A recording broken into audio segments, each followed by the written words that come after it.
Welcome to the Talking Archive. My name is Josh Jacobs, and with me is a voiceover talent who has been a disc jockey in California's major markets. He's also one of the few boss jocks that worked at all 4 Golden State Bill Drake consulted stations, including the Big 13 KYNO, 136 KGB Boss Radio, the Big 610 KFRC, and the Big 93 KHJ. Bobby Ocean, thanks for being with us. It's wonderful to be talking on your archive, Josh. Thanks for having me.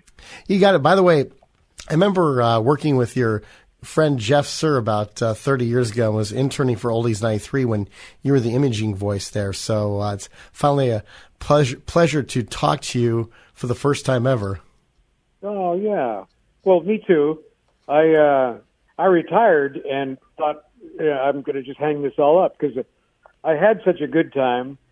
I did what I wanted to do, which is have an all-California career. And 50 years went by.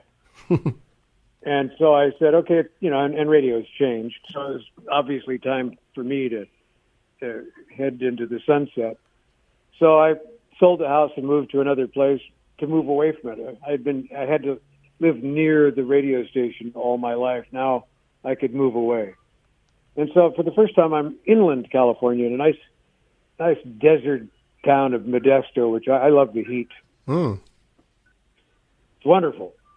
And so what happens? Well, they have a classic car museum down here, but they're opening it to expand into a radio museum. Mm. And the next thing that happens, they find out I'm living here, and they start getting me involved. And then the next thing that happens is that our mobile studio at KFRC was purchased and is out roaming and doing special events. And Modesto is one of the centers for that because we have the cruising week every year. So it comes down here as one of the really classic vehicles, and it's probably going to end up parking in that museum. Wow. What I'm saying is, though, that my career seems to be following me around. I'm trying to get away from it. Even if you moved to a desert island, it would probably find you, right? I hate to say it, but it looks that way. Well, tell us about your childhood and what led you into radio and voiceover. Well, voiceover was just an extension of radio. I mean, you get in that and you realize what you're doing is using your voice and playing commercials, and those are people's voices. And I always felt that I could do a good job of communicating with my voice. I'm articulate enough, and I know a few words. And I like to rewrite copy. I don't like to say the same things if they give you a one-liner. Listen tomorrow morning for Jim Carson at 7:30 to win the $25,000 Quicksilver jackpot. That's the liner. Mm-hmm. So you rewrite it. Wake up tomorrow morning and get rich with Jim Carson and the Quicksilver jackpot. That's a different way to say it. Oh yeah. And that's fun to me, to be able to communicate those fun things, because we're in a medium radio where pretty much, except for the news, it's all fun. It's just entertainment. It's just, somebody singing a song, which is a little movie in your head. It's a wonderful experience. But now it's changed, and the emphasis is not on the disc jockey. It was on accumulating a whole bunch of radio stations that cost too much money, and they'll be a long time paying those debts. And so they're not going to be paying, and that's foolish too. They're not paying talent the way they should when they need it the most. they absolutely need it the very most. It's interesting because I'm sorry to interrupt you, but it's sad when the disembodied voice of Jack FM here in LA oftentimes has more personality than a lot of the live jocks on other stations. Oh, that's the way it is these days. Disc jockeys are sensitive and technical creatures. You have to acknowledge them. In the old days, here I am, an old guy talking about the old days now. You'd say something on the radio, and somebody might poke their head in while you're on the air, or afterwards say, "Hey, I heard what you said this afternoon. That was cool." These days, that's not heard of. Mm-mm. I think the baton was passed on the air more than we individually taught people.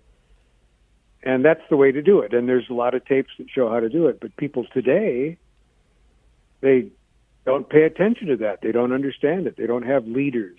And so anyway, radio sounds very drab. And that's too bad, because at one time it was the most exciting thing going.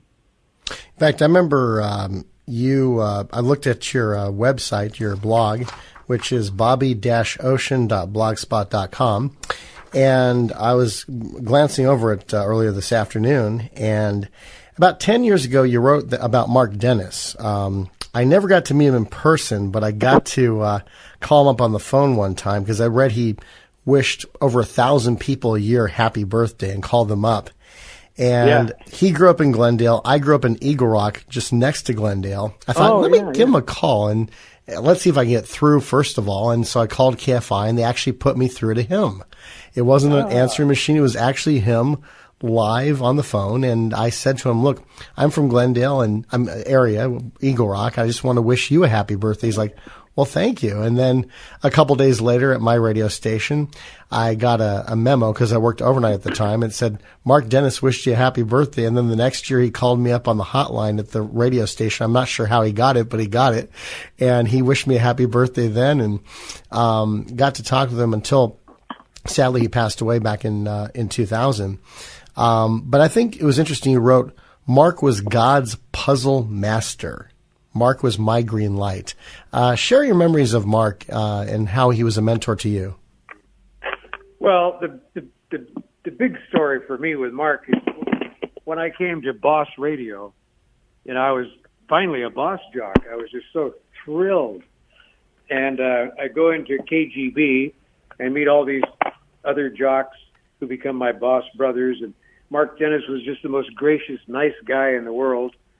And here comes this jock that Drake sticks on him, named Bobby Ocean, of all things. It's just never going to work. But I found out that after a couple of days, I could be Bobby Ocean, and it wasn't just a cartoon, stupid name. In fact, I could add some hipness to it. After all, there was the movie Ocean's 11 and so on. Mm-hmm. And it's really what you make it. So that was my challenge, to make it hip. And but I was struggling at first, and when you're in Boss Radio, especially when you're new, but really all the time, there was constant critiques, constant polishing up, which I didn't understand at the time. So I thought the critiques were saying, I'm poor, I'm failing. Mm-hmm. So I went to Mark and I said, I'm sorry, Mark, but I just don't think I'm ready for this market. All these critiques and so. He said, oh, no. He said, you're totally ready for the market. That's why you're here. We're just fine-tuning you. And when he told me that changed everything. That all of a sudden I felt ready for it and totally accepted the challenge to live up to what they believed in me. And it's just been, so I credit Mark with that and the type of person he is. Instead of being a tough boss asshole, if I could say that word on the... That's fine, yeah. Then he was a nice guy. He was a genuine people person who cared. And because of him, I got to really break out and let Bobby Ocean grow and evolve. And boy, did he. Wow. Now, did you select the name Bobby Ocean? Was that the name that you were given? Because sometimes these stations had names that were assigned to DJs, and other times... I got assigned. I went into the Boss thing as Ray Farrell. That was my Radio Ray. That was my name. Mm-hmm. And they put me in what they called Boss School, which is KYNO Fresno, and named me Johnny Scott. Johnny Scott? What? So right away, to me, I have an imagination, so I play with all these things. And when he named me Johnny Scott, something I never would have picked, mm-hmm. It sounded to me like, and so I went on the air, called myself Discount DJ, Discount Detective, Johnny Scott, things like that. Mm-hmm. to make it a little more interesting.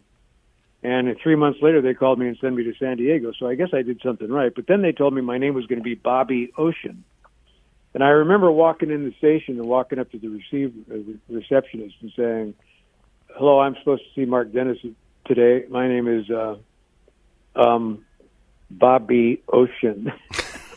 And she kind of smiled, and I thought, yeah, it is a stupid name, isn't it? But as I told you, I got into it in no time and made it something.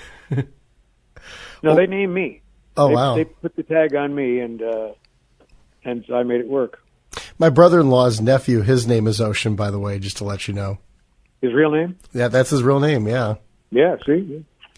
So it rubs off, right? Yeah. Well, it's a good name, you know. Ocean is the name. Bobby's just... I worked at one radio station where the receptionist called me Billy Ocean the entire time I was there. Was this before the British singer was well known? He's the singer. I mean, we're both colored, otherwise you couldn't see it. But he's the singer. I'm the DJ.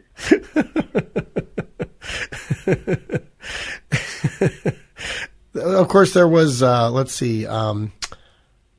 Jerry Butler was a singer, of course, you know, originally with the Impressions, and then a solo artist, and then there was a radio disc jockey in Los Angeles named Jerry Butler as well, so that makes sense.